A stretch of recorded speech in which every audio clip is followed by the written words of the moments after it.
Hello students, आज हम कक्षा 11वीं की पुस्तक जो कि आधार और ऐच्छिक पाठ्यक्रम की पुस्तक है अभिव्यक्ति और माध्यम का पाठ स्ववृत्त लेखन और रोजगार संबंधी आवेदन पत्र का भाग 2 शुरू करने जा रहे हैं। भाग 1 में हमने देखा कि किस प्रकार से एक हम जो हमारा स्ववृत्त लिखते हैं जिसको हम बायोडाटा कहते हैं, तो किस प्रकार से यहाँ पर एक चर्चा हो रही है एक व्यक्ति में और उसके चाचा जी में कि किस प्रकार से उसने अपने बायोडाटा की गलतियों की वजह से उसे अभी तक काम नहीं मिल पाया था, नौकरी नहीं मिल पाई थी और उसके चाचा जी उसको इसी बारे में अपने अनुभव के आधार पर शिक्षा देते हैं, ज्ञान देते हैं। तो चाचा जी बोलते हैं, हाँ मोटे तौर पर तुम ऐसा मान सकते हो कि एक और बात स्ववृत्त साफ सुथरे ढंग से अंकित या कंप्यूटर मुद्रित होना चाहिए। मतलब साफ सुथरा होना चाहिए, टंकित मतलब कि हाथ से लिखा हुआ नहीं होना चाहिए, उसे टाइप करा हुआ होना चाहिए। व्याकरण संबंधी भूलों को भी दूर कर लेना चाहिए हमें। इसमें ये बातें छोटी छोटी लगती है मगर बहुत ही ज़्यादा उम्मीदवार के प्रति विपरीत धारणा को उत्पन्न करने के लिए ये सहायक बन जाती कहीं ना कहीं कि अगर आपका कार्य सही से नहीं है, सुव्यवस्थित ढंग से नहीं है, तो उसमें आपको ये जो आपकी छवि बायोडाटा आपका जो रहता है स्ववृत्त होता है वो सामने वाले के सामने आपकी छवि बनाकर देता है। तो माना जाता है कि कहीं अगर ये सही तरीके से बायोडाटा उसका नहीं बना हुआ है तो व्यक्ति कहीं लापरवाह है या उसके पास शिक्षा दीक्षा उसको अच्छे से नहीं हुई है। नरेंद्र ने बात को आगे बढ़ाया और चाचा जी शुरू में आपने कहा था कि स्ववृत्त व्यक्ति के विशेष के बारे में सूचनाओं का सिलसिलेवार संकलन करना होता है। ये बताइए कैसे होता है। इस प्रश्न का उत्तर चाचा जी क्या देते हैं, अपने अनुभव पर सिद्ध वाणी से बोलते हैं, बेटे स्ववृत्त सूचनाओं का एक अनुशासित प्रवाह होता है। यानी इसमें प्रवाह और अनुशासन दोनों ही होना चाहिए। प्रवाह व्यक्ति परिचय से प्रारंभ होता है, व्यक्ति का पहले परिचय होता है, उसकी शैक्षणिक योग्यता, फिर अनुभव, उसके पश्चात उसका प्रशिक्षण, उसकी उपलब्धियां और कार्योत्तर गतिविधियां इत्यादि पड़ावों को पार करते हुए ये आगे बढ़ता है। स्ववृत्त के ये जो अवयव मैंने तुम्हें बताए हैं वे केवल उदाहरण के लिए है, आवश्यकता के अनुसार इसे हम बदलाव कर सकते हैं। नरेंद्र ने जिज्ञासा प्रकट की कि व्यक्ति परिचय में क्या क्या बातें होनी चाहिए। चाचा जी ने समझाया, व्यक्ति परिचय के अंतर्गत व्यक्ति का नाम, जन्म की तिथि, उम्र, पत्र व्यवहार का पता, टेलीफोन नंबर, ईमेल का पता, ये सूचनाएं होनी चाहिए। व्यक्ति परिचय में जन्म तिथि और माता पिता का नाम अवश्य डालना चाहिए। जिन पदों के लिए बड़ी संख्या में आवेदन आते हैं वहाँ एक ही नाम के कई उम्मीदवार होते हैं। पिता के नाम और जन्मदिन के आधार पर उसमें आसानी से भेद किया जा सकता है। नरेंद्र ने अगला सवाल उठाया, चाचा जी व्यक्ति परिचय के बाद किस प्रकार की सूचनाएं डाली जानी चाहिए। यदि उम्मीदवार किसी बड़े पद के लिए आवेदन कर रहा है और बहुत अनुभवी है तो अनुभव की चर्चा व्यक्ति परिचय के तुरंत बाद डाली जा सकती है। लेकिन तुम्हारी तरह जो कॉलेज से तुरंत बाहर आकर निकले हैं और उन्हें व्यक्ति परिचय के तत्काल के बाद में अपनी शैक्षणिक योग्यता की चर्चा करनी चाहिए। शैक्षणिक योग्यताओं से संबंधित सूचना एक सारणी के रूप में प्रस्तुत की जानी चाहिए जिसमें प्राप्त डिप्लोमा या डिग्री इन सब का विवरण होता है। कॉलेज या स्कूल का नाम, बोर्ड या विश्वविद्यालय का नाम से संबंधित परीक्षा का वर्ष, परीक्षा के विषय, प्राप्तांक, प्रतिशत और श्रेणी, इन सब का उल्लेख किया जाना चाहिए। ये सारी जानकारी देते हुए नरेंद्र फिर सवाल, इस सारी जानकारी को सुनकर नरेंद्र ने फिर सवाल किया चाचा जी से, पढ़ाई लिखाई या अनुभव की चर्चा तो ठीक है मगर कार्योत्तर गतिविधियों की चर्चा क्यों जरूरी है। चाचा जी सोफे पर बैठे बैठे थोड़ी देर बोर हो रहे थे। वे खड़े होकर कमरे में चहलकदमी करने लगे और खिड़की के पास खड़े होकर कहने लगे, जब नियोक्ता किसी उम्मीदवार को चुनने का निर्णय लेता है तो उसमें संपूर्ण व्यक्तित्व को ध्यान में रखता है। कार्योत्तर गतिविधियों के माध्यम से उम्मीदवार के व्यक्तित्व के बारे में पता चलता है और पद के लिए उसकी योग्यता को तय करना आसान हो जाता है। मसलन यदि कोई उम्मीदवार फुटबॉल खिलाड़ी है तो माना जा सकता है उसमें टीम की भावना अवश्य होगी। अगर किसी को भाषण या वाद विवाद में ढेरों पुरस्कार मिले हैं तो उसकी वाक्पटुता, संभाषण कला बहुत अच्छी होगी। यदि तुम्हारी ऐसी कोई गतिविधियां हॉबी है तो तुम्हें उम्मीदवारों को सबल पक्ष के सामने वो चर्चा के लिए अच्छी मानी जा सकती है, उसे हमें डालना चाहिए। नरेंद्र बोल पड़ता है, चाचा जी मुझे तो भाषण वाद विवाद में बहुत सारे पुरस्कार मिले हैं, पर्यटन का भी मुझे शौक है और क्या मुझे अपने स्ववृत्त में इसकी चर्चा करनी चाहिए। चाचा जी ने थोड़ा गुस्सा दिखाते बोले, क्या अब तक तुमको इसकी चर्चा करना भूल जाते थे, मतलब अब तक तुम ये सब नहीं डालते थे क्या।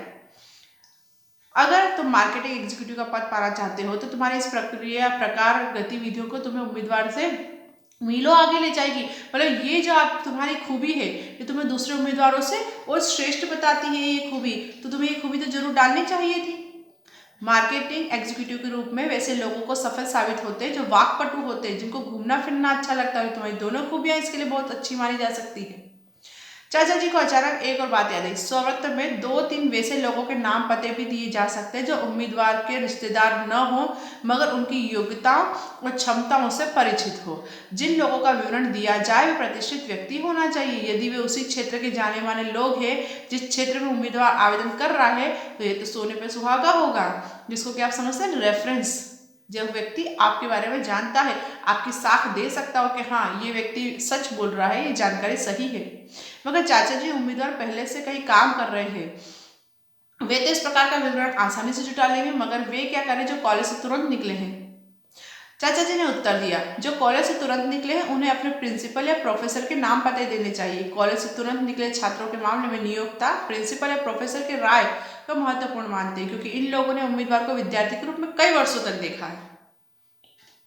नरेंद्र की सभी शंकाओं का समाधान हो गया था। चाचा जी को धन्यवाद देते हुए बोला, चाचा जी आपने इतना बहुमूल्य जानकारी मुझे दी है, अब शायद स्ववृत्त की वजह से मैं खारिज नहीं किया जाऊंगा, शायद अगली बार मैं जरूर सफल हो जाऊंगा। चाचा जी मुस्कुराते हुए बोले, धन्यवाद इस प्रकार नहीं, पहले मम्मी को चाय के लिए बोलो और आज का अखबार लेकर आओ। मैंने अब तक अखबार नहीं देखा है, और हाँ जब तक मैं अखबार का दैनिक पायारण संपन्न करता हूँ तुम तब तक मुझे अपना एक स्ववृत्त बनाकर दिखाओ, मैं भी तो देखूं कि मेरी बातें तुम पर क्या असर करती है, मतलब तुमने मेरी बातों से क्या क्या कितना समझा है। चाचा जी अखबार के साथ चाय की चुस्कियां लेने लगे और नरेंद्र अपने कमरे में अपना स्ववृत्त तैयार करने लगा। कुछ समय के बाद वो बाहर निकला और चाचा जी के सामने उसने अपना स्ववृत्त पेश किया। स्ववृत्त इस प्रकार से था, देखिए नीचे क्या दिया है।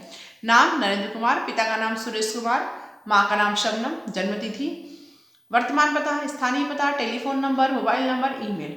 ये जानकारी के बाद शैक्षणिक योग्यताएं लिखी उन्होंने, 10वीं 12वीं बीएससी एमबीए और अन्य संबंधित योग्यता में कंप्यूटर का अच्छा ज्ञान और अभ्यास, फ्रांसीसी भाषा का कार्य योग्य का ज्ञान, ये उन्होंने अपने बायोडाटा में दिया। उपलब्धि में लिखा उन्होंने अखिल भारतीय वादगत प्रतियोगिता, राजीव गांधी स्मारक निबंध प्रतियोगिता, विद्यालय और महाविद्यालय क्रिकेट टीम का कप्तान।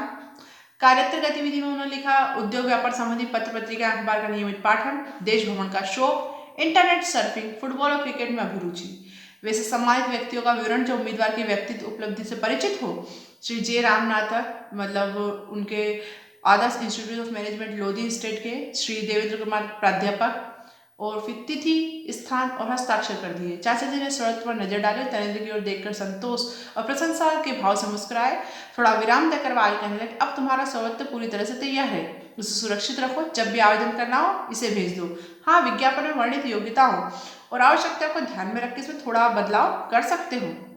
इसके बाद चाचा जी ने क्षण भर की एक अर्थपूर्ण चुप्पी साधी, फिर बोले, लेकिन नरेंद्र यह तो आधी ही लड़ाई हुई, आधी तो बाकी है। क्या मतलब? नरेंद्र ने उत्सुकता से सोचा। मतलब यह कि सिर्फ स्ववृत्त देने भर से काम नहीं चलता, स्ववृत्त के साथ में एक आवेदन पत्र भी लिखना होता है। इस आवेदन पत्र के साथ हम स्ववृत्त को लगाते हैं और नियोक्ता को उसके विचार के लिए भेज देते हैं।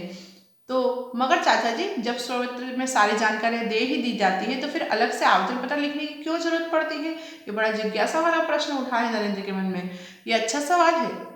स्ववृत्त तो बना रखा है, मतलब जैसे आप कहीं भी नौकरी के लिए आवेदन करते हैं तो अपना बायोडाटा देने के साथ एक आपको एप्लीकेशन देनी होती है, आवेदन पत्र देना होता है, जिससे कि आप वहाँ बता रहे हैं, इस बात का प्रमाण होता है कि आपको इस नौकरी की आवश्यकता है, आप यहाँ कार्य करने के इच्छुक हैं। ये अच्छा सवाल है। स्ववृत्त तो बनाया रखा गया होता है, विज्ञापन देखा और भेजा दिया जाता है, अतः सिर्फ स्ववृत्त से पता नहीं चलता कि उम्मीदवार पद और संबंधित संस्थान को लेकर कितना गंभीर है। स्ववृत्त की एक कमी यह होती है कि यह सूचना और सिलसिलेवार संकलन के रूप में होता है, इसमें भाषा का व्यक्तिगत स्पर्श नहीं होता है। मतलब आपकी जो भाषा क्या है, जब आप पत्र लिखते हैं तो उसमें आपकी भाषा सामने से आती है, तो इसलिए दूसरे आवेदन पत्र में विज्ञापन के लिए विशेष तौर पर लिखे जाते हैं। ये उम्मीदवार की भाषा का ज्ञान, उसके अभिव्यक्ति की क्षमता की जानकारी देता है, साथ ही ये भी बताता है कि उम्मीदवार इस कार्य को करने के लिए कितना गंभीर है। चाचा जी, आवेदन पत्र तो हम लोग स्कूल के ज़माने से ही लिखते रहे हैं, क्या नौकरी के आवेदन पत्र अपने स्वरूप और अन्य आवेदन पत्र से थोड़े अलग होते हैं क्या? ये सबसे अच्छा सवाल था कि क्या वो आवेदन पत्र और आपके स्कूल में आप जो पढ़ते लिखते वो आवेदन पत्र में कुछ अंतर है क्या? आवेदन का ढांचा या स्वरूप तो वैसे ही होता है जैसा अन्य दूसरे आवेदन पत्रों का होता है, लेकिन इसका उद्देश्य अलग होता है। पद के लिए आपकी योग्यता, गंभीरता के प्रति नियोक्ता का विश्वास जगाना, और उद्देश्य की भिन्नता की वजह से इसकी विषय वस्तु अन्य आवेदन पत्रों से भिन्न हो जाती है। चाचा जी, फिर आप ही अब बता दें कि विषय वस्तु के अंतर्गत क्या होगा, हम इसे कैसे आकार दे सकते हैं। बेटे, इस प्रकार के आवेदन पत्रों की विषय वस्तु मुख्यतः 4 हिस्सों में होती है। अब आप भी ध्यान से देखें यहाँ पर कि आप आवेदन करने के लिए उस विषय वस्तु को, क्योंकि ऊपर का भाग और नीचे का भाग वो तो बिल्कुल एक जैसा होता है। जिसको आवेदन लिख रहे हैं अंत में आप भवदी और ये सब लिखेंगे, लेकिन मुख्य विषय वस्तु के आप आवेदन किस बात के लिए कर रहे हैं उसको 4 भागों में बांटा गया होता है। पहला हिस्सा भूमिका का होता है, जिसे उम्मीदवार विज्ञापन विज्ञप्ति के पद का हवाला देते हुए अपनी उम्मीदवारी की इच्छा प्रकट करता है। दूसरे खंड में उम्मीदवार यह बताता है कि वह विज्ञापन में वर्णित योग्यता आवश्यकता को पूरा करने में किस प्रकार से सक्षम है। तीसरे खंड में उम्मीदवार पद और संस्थान के प्रति अपनी गंभीरता और रुचि को बताता है। चौथा पद खंड जो उपसंहार यानी आवेदन पत्र की विषय वस्तु को औपचारिक समापन करने का होता है। नरेश को चाचा जी की बातें तो समझ में आ रही थी, मगर एक शंका थी कि उससे पूछा तीसरे खंड के बारे में अभी भी आपने बताया, उसमें उम्मीदवार पद और संस्था के बारे में अपनी गंभीरता व्यक्त करता है। ये बात उसको अच्छे से समझ में नहीं आई थी। अब चाचा जी ने अपना चश्मा ठीक करते हुए कहा, नरेंद्र, जिस प्रकार नियोक्ता अपनी पसंद का उम्मीदवार चुनता है उसी प्रकार उम्मीदवार को भी नियोक्ता का संस्थान पसंद आना चाहिए। मतलब आप जहाँ काम करना चाहते हो उसकी आपको कितनी जानकारी है, आप उसके बारे में क्या जानते हो, भविष्य में आप उसके लिए क्या कर सकते हो, ये सारी आप उसको इच्छाएं अपनी प्रकट करोगे, तभी तो वो आप पे विश्वास करेंगे कि आप अगर वहाँ काम करोगे तो आप योग्य रूप से वहाँ कार्य कर पाओगे। चाचा जी, अभी तक तो मैंने विज्ञापन के जवाब में केवल स्वपत्र ही भेजा करता था, मगर अब मैं स्वपत्र को आवेदन के साथ भेजा करूंगा। चाचा जी बोल पड़े, फिर शुभ कार्य में देर किस बात की है। फिर वह अखबार को पन्ने पलटते हुए बोले, मैंने इसमें तुम्हारे लिए अभी एक विज्ञापन देखा है। इंडिया केमिकल्स लिमिटेड को मार्केटिंग एग्जीक्यूटिव की जरूरत है। तुम इसके लिए आवेदन पत्र तैयार क्यों नहीं करते। आवेदन का आवेदन हो जाएगा और इस बात की परीक्षा भी हो जाएगी। अभी अभी मैंने तुम्हें जो बताया तुमने कितना समझा और सीखा है। नरेंद्र को अखबार पकड़ाने के बाद चाचा जी भी पड़ोस में अपने मित्र से मिलने चले गए। नरेंद्र अपने कमरे में आवेदन पत्र लिखने चला गया। जब आवेदन पत्र तैयार होता है तो वह इस प्रकार से होता है।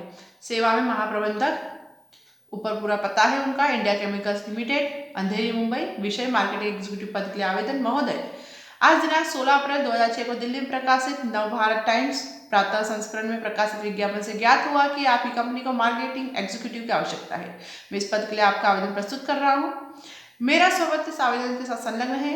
इसका अवलोकन करके आप पाएंगे कि मैं इस पद के लिए पूरी तरह से उपयुक्त उम्मीदवार हूँ। मैं विज्ञापन में आपके द्वारा वर्णित सभी योग्यता अर्हताओं को पूरा करता हूँ। संक्षिप्त विवरण इस प्रकार से अपना पूरा विवरण देता है वहां पर वो जो शैक्षणिक योग्यता है। अंत में मैं उद्योग व्यवसाय से जुड़ी पत्र पत्रिकाएं पढ़ने का शौक रखता हूँ। ये सब चीज़ें बायोडाटा में दी थी वो चीज़ें अपनी लिखेंगे। और मेरी सूचना के अनुसार कंपनी के भविष्य के लिए अत्यंत महत्वाकांक्षी योजनाएं बनाई हैं। मैं महसूस करता हूं कि ऐसे माहौल में मुझे न केवल अपनी उन्नति और विकास का अवसर मिलेगा, बल्कि मैं कंपनी की उन्नति और विकास के लिए भी योगदान कर सकूंगा। अनुरोध है कि उपयुक्त तथ्यों को ध्यान में रखते हुए मेरे आवेदन पर सकारात्मक रूप से विचार करें, मुझे मार्केटिंग एग्जीक्यूटिव पद पर नियुक्त करें। अंत में सधन्यवाद के साथ अपने हस्ताक्षर।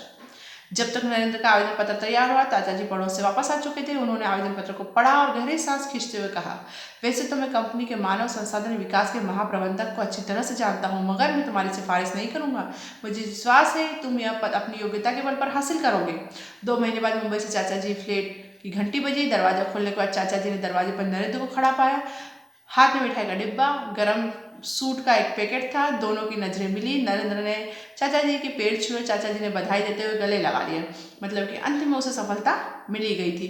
तो आपने देखा कि पूरे पाठ में एक अच्छा स्वपत्र और एक अच्छा आवेदन पत्र किसी व्यक्ति को रोजगार दिलाने में कितना सहायक होता है। हम विद्यार्थी जीवन में है, आने वाले समय में ये सारी चीज़ें हमारे काम में आने वाली है, तो क्यों ना हम इनको अभी से लिखना समझ लें, सीख लें। तो इसलिए ये पाठ आपके लिए अत्यंत उपयोगी है। तो आपको यहाँ से स्वपत्र लेखन की पूरी जानकारी मिल चुकी है, जो आपको भविष्य में अपने बायोडाटा तैयार करने में बहुत उपयोगी होगी। और जब भी आप किसी रोजगार संबंधी कार्य के लिए आवेदन करेंगे तो आवेदन पत्र का आप पूरा प्रारूप यहाँ पे समझ चुके हैं। आशा है पूरा पाठ आपको अच्छे समझ में आया होगा। धन्यवाद।